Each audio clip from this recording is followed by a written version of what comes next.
Ok, bueno, hola. Bueno, les comento un poco.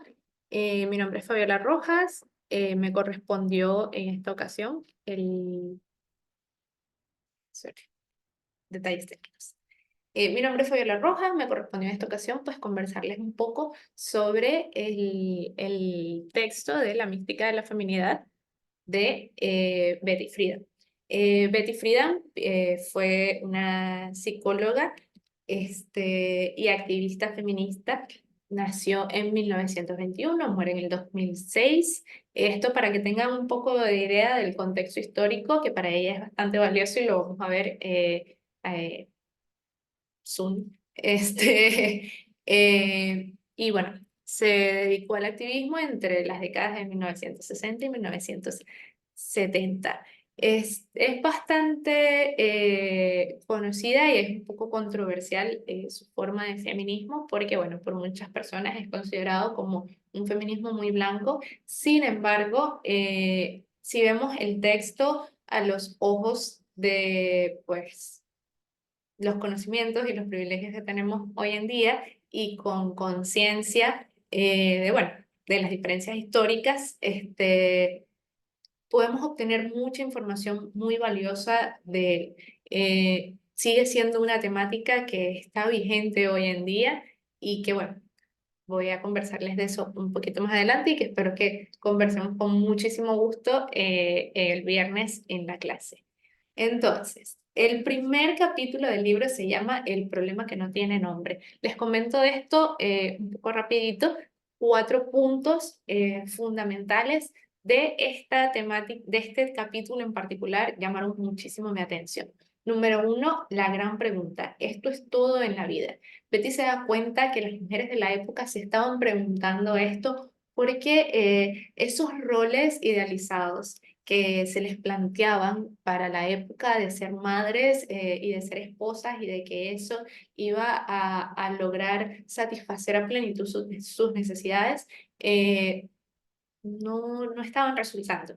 Entonces, cada día más mujeres se preguntaban, esto es todo lo que voy a hacer, esto es lo que tiene que hacerme sentir bien. De ahí surge el título del capítulo, el problema que no tiene nombre, el punto número dos, que es un hecho recurrente en las personas o en las comunidades que son históricamente invisibilizadas porque se tiende a tener esta sensación número uno de que todas mis emociones y de todo lo que me pasa es muy individual, ¿sabes? Es muy propio. Sin embargo, además de esto, en el caso particular de lo que describe Betty, está el contexto histórico de que justo unos años antes las mujeres habían logrado de una forma u otra la garantía de ciertos derechos, como el derecho al voto, como el derecho al trabajo. Entonces estaba también en las mujeres como en las mujeres de la época, esta percepción de, pero ya tengo estos otros derechos, ¿será que estoy siendo malagradecida al querer más? Entonces está también como esa demonización de la ambición. Para las mujeres, para los hombres es un atributo maravilloso. Está también el otro punto clave, que es la búsqueda del sentido. Esto también es parte de lo que alimenta, ¿no? Ese problema que no tiene nombre y ese malestar tan grande que sentían las mujeres en esa época. La búsqueda de sentido que únicamente se creía, pues, podía ser otorgada o podía ser encontrada a través de la búsqueda de un esposo, porque era la figura que te iba a dar un lugar, que te iba a dar un orden en tu vida. Entonces, porque bueno, vemos que esa hambre de autorrealización que las mujeres tenían realmente no se les invitaba a saciarlas a través de la introspección o a través de la reflexión o a través del crecimiento personal, sino que al contrario, siempre debía ser otorgada por un externo, porque también parte de ahí la percepción de la mujer no como sujeta de derechos, sino como objeto de tutela. Y por último, pues también algo muy marcado, no solo en el primer capítulo, sino en el resto del libro, es que Betty, como psicóloga que era, hace mucho hincapié en las afectaciones de salud mental de las mujeres de la época, producto precisamente de este malestar que no se sabía nombrar. Les dejo entonces una línea de tiempo acá, para que tengamos un poco de idea, porque, bueno, A lo largo de la obra, Betty hace mucho hincapié en fechas y en como contexto histórico de lo que estaba pasando. Tenemos desde 1890 hasta 1920 el tema de las sufragistas, la primera ola del feminismo, la abolición o la lucha por la abolición de la esclavitud. Todo esto quiero recalcar en el contexto norteamericano. ¿Okay? Ella hace mucho hincapié en eso, que es historia de Norteamérica. Eh, Tenemos eso en esa época, realmente el derecho al voto lo consiguieron las mujeres allá en 1919 y esa lucha precisamente se superpone con el inicio de la Primera Guerra Mundial. Entonces tenemos como este gran primer bloque en el que cuando inicia la Primera Guerra Mundial y a lo largo de ella, los hombres se van a los campos de batalla, entonces quedan las mujeres a cargo y responsables no solo del hogar, sino además de sostener la economía mientras ellos no están. Ahí descubren que tienen capacidades, que tienen cualidades, que educarse es necesario y es bueno. Entonces empiezan también a surgir como estos deseos de quiero más. Viene el primer periodo posguerra, durante el cual pues los hombres vuelven de la guerra y se topan como con esta nueva normalidad que bueno, no les gusta mucho. Eh, Sin embargo, como las situaciones siguen tensas a nivel mundial, pues tenemos como este periodo en el que los hombres estaban resolviendo al mundo. Entonces se estaban preocupando pues de esas situaciones. Sin embargo, ya cuando empieza la Segunda Guerra Mundial, este periodo de, ok, ¿qué es lo que está pasando con esta nueva normalidad? Se convierte en un necesitamos retornar esto a lo que es normal para nosotros y a lo que es natural. Entonces, pues, empieza una serie de campañas mediáticas destinadas precisamente al retorno de la mujer a el ámbito de lo privado. Este, Luego viene el segundo periodo posguerra, que bueno, ahí es cuando empieza el meollo del asunto, porque empieza la crisis identitaria de las mujeres, en el sentido de, bueno, ya viví este periodo en el que me di cuenta que era capaz de hacer cosas. Eh, la otra alternativa es esto, es ser esta mujer perfecta, esta mujer fina, pura, delicada, etcétera. Entonces, ante estas dos alternativas, ¿qué quiero ser? Se enfrenta la mujer con esta posibilidad, entre grandes comillas, de elegir también entre grandes comillas, porque realmente pues sabemos que las mujeres a lo largo de la historia aún no solemos ser plenamente libres en materia de elección. Entonces, sin embargo, se le plantean estas dos alternativas a la mujer de la época, quien se presenta con la grandísima disyuntiva ante la posibilidad de elegir, ¿qué elijo? ¿Cómo elijo si solo sé una cosa? Tenemos también en el contexto un poco histórico, pero ya a nivel de narrativa, tres bloques. Mujer independiente, esta era como, cuando hablo de narrativa, esto era como la visión o la forma en la que las mujeres eran visibilizadas en medios de comunicación de la época, en novelas, en historias, etc. Entonces tenemos primero como esta exaltación a la mujer independiente, que es en la primera época, en la época de los dos bloques que están acá, sufragistas y Primera Guerra Mundial, donde, bueno, esta exaltación a la mujer independiente se caracteriza por, en parte, la necesidad de que sostenga la economía mientras el hombre no está, y también un poco aupada por el movimiento feminista. Entonces, la mujer empieza a saber y a conocer fuera del ámbito privado. Viene luego, después del periodo de la Segunda Guerra Mundial, este bloque en el cual inicia toda una campaña mediática para que la mujer vuelva al ámbito privado, para que la mujer vuelva a lo doméstico, a la normalidad y a conectar con lo que la naturaleza la invita a hacer y hacer. Entonces, para esto se presentan como estos dos referentes de mujer. Ya vimos que pues había una elección, no podía la mujer en el bloque narrativo anterior, bueno, podía salir, estudiar, conocer, ¿ok? Y habían pues las mujeres que decidían también no hacerlo. Sin embargo, en este otro bloque ya vemos que esta mujer que quiere saber más, que quiere conocer, que tiene ambición, es mala. Y tenemos a esta otra mujer que es femenina, pura, pero sensual con su esposo, que es la mujer buena. Entonces, plantean a nivel de narrativa histórica estos dos referentes de mujeres que se instalan en la literatura, en las artes visuales, en todo medio de comunicación, que además, cabe destacar, en este estereotipo de mujer independiente, sí, muy independiente y se fomenta que conozca y que salga a trabajar y que todo lo demás, pero obviamente a nivel narrativo el final feliz únicamente ocurría con la presencia de un esposo y de los hijos. Vamos luego, después de 1960, con el auge principal de esta crisis que se genera en función, pues, a esta lucha que hay entre la mujer independiente y la mística de la feminidad a la que se le invita a la mujer a seguir. Pero ¿qué sucede? Ya se vivió un periodo en el que nos dimos cuenta que podíamos hacer más cosas, que éramos capaces de hacer más cosas.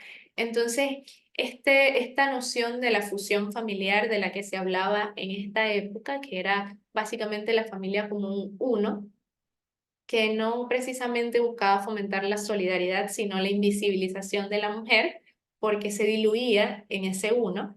Y pues también todo el tema de la mística de la feminidad, de la pureza, de la sensualidad únicamente dirigida al esposo, de la inocencia, etcétera, resultaba bastante agobiante para las mujeres que ya habían vivido como ese respiro de independencia.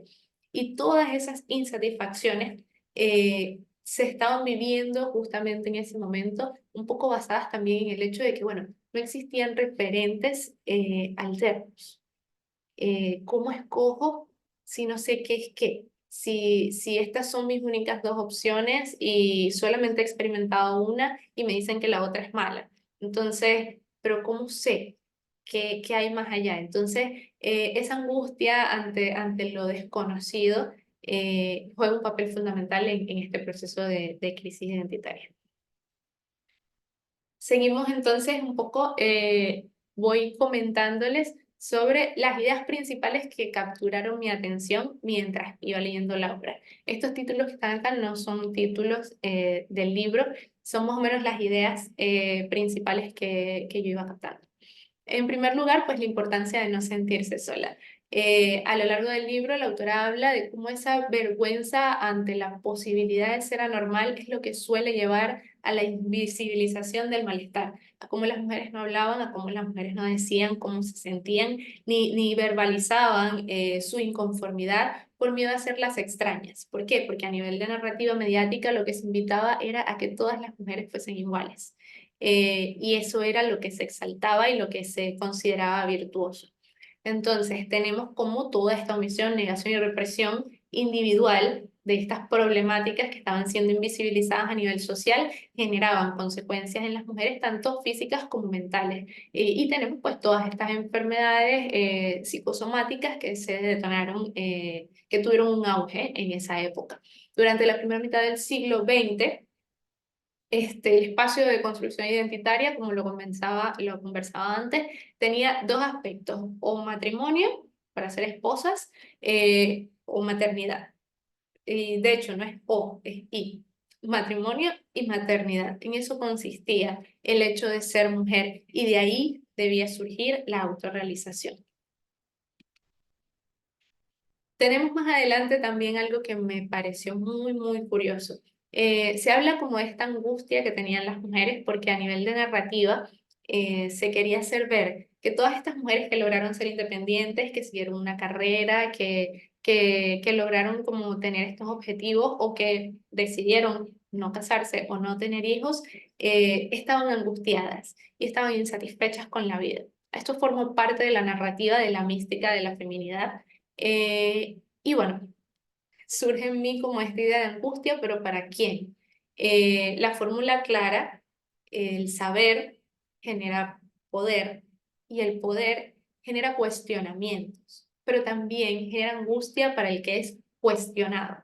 Entonces, es importante y es muy valioso cómo se puede apreciar en este marco histórico que nos deja la autora eh, el patrón de que cuando inicia el cuestionamiento, o bueno, no cuando inicia el cuestionamiento, pero cuando ya se está implantando por fin el cuestionamiento, pues el sistema oprime de manera tal que esas ideas pasen a segundo plano, si es posible, salgan de la escena por completo para poder sostenerse como sistema hegemónico opresor.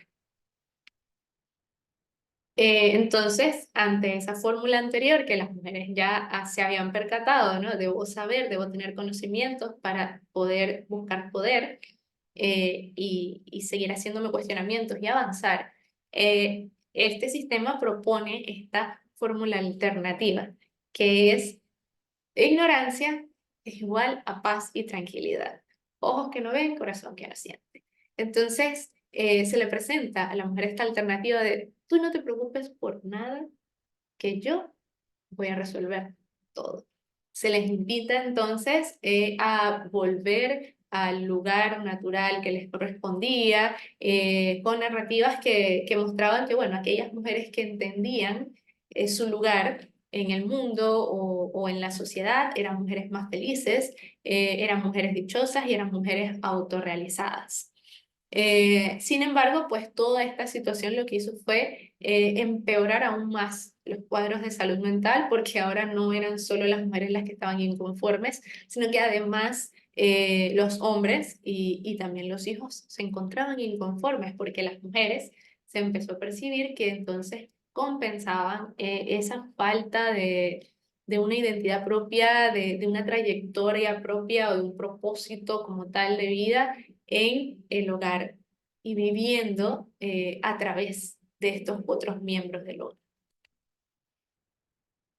Otro punto importante también que conversa la autora es la importancia de los referentes. Ella conversa que el problema de las mujeres de la época, contrario a lo que los estudiosos decían, no era de índole sexual, era un problema identitario, era un problema de falta de referentes.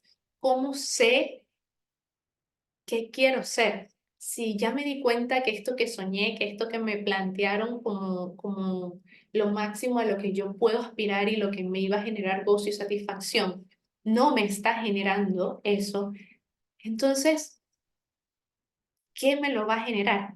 ¿Qué? Si no soy lo que soñé, entonces, ¿quién soy? ¿Qué soy? ¿Qué quiero ser? Luego entra un poco también la conversación de que lo personal es político, porque entonces esta pregunta de quién soy y qué quiero ser, esta insatisfacción de que esto que estoy viviendo, que me dijeron, que me vendieron como lo que me iba a llenar, no me está llenando, sale a la calle, sale a cuestionar al sistema y en función a eso también se van generando movimientos y cambios sociales. A cierto punto de la historia era precisamente ese cuestionamiento el que movilizaba los grandes cambios. No tanto porque se haya descubierto quién se es en materia identitaria, pero sí la insatisfacción del saberse no satisfecha, valga la redundancia, perdón, la insatisfacción de saber que no tienes eso que deseas. Entonces, tenemos como esas primeras olas de independencia que surgen en función como a esta noción o a esta idea y estas emociones, pero luego de 1920, luego de que ya está el derecho al voto garantizado, luego de que ya a las mujeres se les permite trabajar, ya se les permite estudiar, ya todo lo demás, ojo, repito otra vez, todo esto en Norteamérica, eh, el feminismo se percibía como algo histórico, como algo del pasado, como algo que ya no era necesario, porque ya se habían alcanzado los derechos y qué más podían pedir. Entonces empieza como este fantasma bueno, a nivel social, el sistema y la narrativa empieza a asustar a las mujeres con este fantasma de las tragahombres, que era como denominaban a las feministas, eh, para que no buscaran no seguir esos pasos, ¿no? O sea, seguir ese fantasma de la traga hombre, seguir eso que te invitaba al cuestionamiento, que te invitaba a la independencia, que te invitaba a la libertad de elección, te iba a alejar realmente de tu autorrealización como mujer y esposa. Entonces, ella plantea que a falta de los referentes que conversaba anteriormente, a falta de imágenes o de líneas claras en ese momento de cómo se veía una mujer independiente, de cómo se veía una mujer que decidía por su cuenta, que cuestionaba todas estas dudas e incertidumbres de verdad se quedaba sola, iba a poder tener hijos, de cómo solventaba en su día a día, surge la gran pregunta de ok, puedo elegir qué quiero ser, pero ¿cómo sé qué quiero ser? Viene entonces esta crisis de angustia que se vivió a nivel social en esa época por las mujeres, que, a ver, la angustia ante el incierto es propia de todo ser humano, pero en el caso particular de las mujeres fue una angustia que estuvo radicada en el hecho de que ella debía transicionar o algunas pues, que lo desearan, debían transicionar de objeto de tutela, es decir, de ser atendidas, bueno, de ellas atender, pero de no, de que se les diera todo, de resolverles aspectos básicos como el hogar, como una familia, como de pasar de esta vida cuadradita, de esta casita de muñecas, literalmente esta casita de muñecas, la autora hace referencia a esa obra también, a ser sujeta de derecho, a tener capacidad de elegir, a poder salir a trabajar, a poder estudiar, a leer lo que desee leer, a interesarse por las cosas que se pueda interesar. Claro, todo esto entre grandes comillas, porque sigue sin realmente ser así en su plenitud, pero pasa de este estado de objeto a el estado de sujeto. Sin embargo, a nivel mediático, lo que se les decía y las ideas que se les planteaban era que en esa transición iban a perder, iban a quedar desilusionadas porque iban a perder lo más importante, que era ese ideal de autorrealización que planteaba el sistema dentro de la figura de esposa y madre.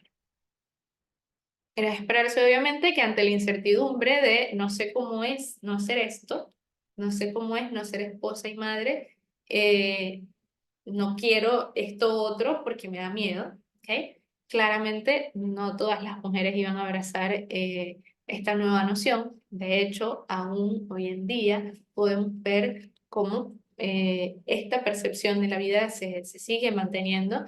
Esta incluso estructura de crianza es muy propia de muchos países del mundo. Sin embargo, a pesar de que rechazaran esta transición, por llamarla de alguna manera, la desilusión se mantenía. Se dan cuenta que no era algo que era propio de que salieran a trabajar, es que esta desilusión tenía raíz en el hecho de no sentirse satisfechas con el cuadro limitado de la casita de muñecas.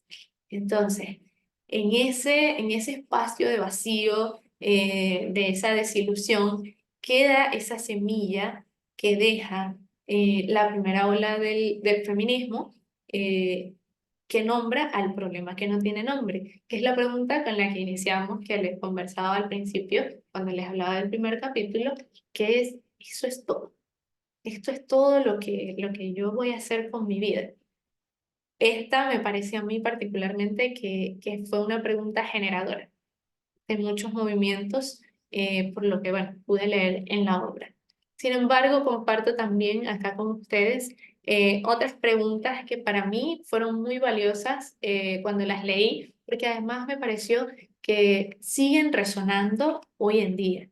Eh, 60 años después de que esta obra fue escrita, nos seguimos preguntando, seguimos viviendo situaciones en las que se nos obliga a entrar en un modelo particular, se nos obliga a formar, a normarnos en función a un otro, en función a un hombre, negando las habilidades, las cualidades y las percepciones particulares y vivencias obviamente diferenciadas que tenemos las mujeres y que tenemos las mujeres en materia mental y emocional. ¿Por qué quiero llegar a esto? Por ejemplo, en el ámbito de la psicología y de la psiquiatría, en materia diagnóstica, la mayoría de las patologías han sido estudiadas y sus criterios han sido estipulados en función a hombres. Hay patologías que se sigue creyendo que tienen predominancia en hombres y patologías que se siguen creyendo que tienen predominancia en mujeres, simplemente porque no se evalúa la posibilidad de criterios diferenciales según el sexo. Entonces, esto es un punto importante que hoy en día aún sigamos eh, teniendo tela que cortar en función a esta pregunta. En la número dos, por ejemplo, ¿qué sucede cuando las mujeres forman su mentalidad de acuerdo con un modelo que les hace negar la realidad de un mundo cambiante? Volvemos otra vez con el ciclo histórico que pudimos percibir, eh, a tener narrativas que nos invitan otra vez al hogar, que nos invitan otra vez a lo privado y son invitaciones que no son nada sutiles y que en muchos casos son forzosas. Tenemos el caso de Afganistán, pero más allá de esos casos que son tan visibles, tenemos también Argentina, está el tema con Estados Unidos, hay movimientos, o sea, se está viendo nuevamente este movimiento a nivel mundial, conocido, por ejemplo, como las tradwives o esposas tradicionales, que cada día está generando más, está ganando más auge y está generando más movimiento que invita precisamente a esto, nuevamente, después de periodos de conflictos bélicos, de conflictos armados a nivel mundial, estamos viendo que a las mujeres se nos invita otra vez a lo privado, se nos invita otra vez a lo doméstico, a tener hijos. Entonces, esto es un cuestionamiento que va directamente hecho hacia el sistema y más aún hacia el sistema capitalista que luego de una pérdida significativa de gente, o eso mencionan algunos autores, invita a la reproducción masiva. Tenemos también esta otra pregunta, ¿por qué deben aceptar las mujeres ese cuadro de una vida a medias? ¿Por qué debemos satisfacernos con pocos derechos cuando realmente nuestra participación en el destino y en la toma de decisiones de la humanidad es igual de valiosa que las de nuestros compañeros hombres? La siguiente pregunta es, ¿impide la mística de la feminidad que la mujer progrese en el mundo? Esta percepción de cómo debemos ser, de cómo debemos actuar, claramente es un impedimento y es un impedimento que seguimos viviendo hoy en día. Y finalmente, cuando se considera que las mujeres no tienen ningún derecho y no merecen tenerlo, ¿qué se puede hacer? Y esa la dejo para quien la quiera contestar. Finalmente, como conclusión, bueno, el libro pues es una narrativa histórica, es semibiográfica, la autora conversa sobre sus propias experiencias y cómo ella en muchos momentos fue parte de este proceso de generar esta mística de la feminidad y ella misma la vivió en carne propia. Sin embargo, bueno, la conclusión final es, ¿qué es esa mística de la feminidad? Que la mencionan y la mencionan. Es ese velo social, ¿ok? que está compuesto por todos estos estereotipos, por estas pautas que, así como cuando nos ponen un velo, se distorsiona nuestra percepción del entorno, se entorpece nuestro desenvolvimiento y además nos mantenemos ocultas y dependientes de un alguien que nos mueva para no tropezarnos. Asimismo, la mística de la feminidad ha hecho que las mujeres se cubran con ese velo de la ausencia de derechos. Y bueno, muchísimas gracias.